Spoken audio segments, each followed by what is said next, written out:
I call the internet the world's largest slot machine, and I call the smartphone the world's smallest slot machine. And the reason why is the internet itself and the smartphone operate on a variable ratio reinforcement schedule, which is really essentially the same schedule of reinforcement that a slot machine uses.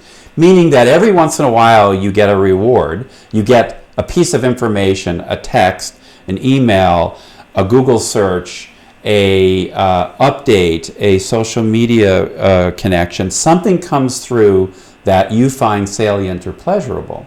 But you don't know when you're going to get it, and you don't know what it's going to be, and you don't know how good it's going to be.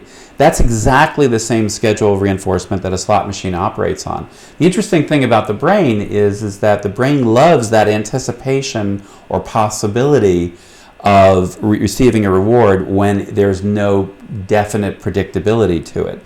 If there was predictability, you would stop using it. So the variability creates what's called a resistance to extinction. In other words, that's what creates the addiction, is this idea or this unconscious belief neurobiologically that you're going to get a reward, but you don't know when you're going to get it. So in essence, the internet itself all operates that way. Every time you go online, you don't know what you're going to find. When you check your email, it's almost the same thing.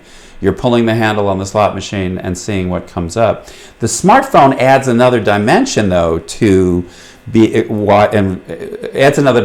that's why I call it the world's smallest slot machine, because now we have notifications that let us know, here's that anticipation I was talking about, that let us know that there's something potentially waiting for us to open up. And that elevates dopamine. And then when we open it up, we get another hit.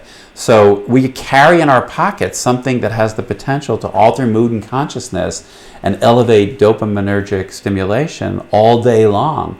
And we're not realizing that our smartphones are modifying our behavior and that they're conditioning us and that we're becoming dependent or compulsive in our use of them. People joke about it, but the truth is most of us, to some extent, are overusing our smartphones and have been conditioned, and for lack of a better word, are addicted to some extent. Whether that addiction is to a point where it's impacting our life or not is another story.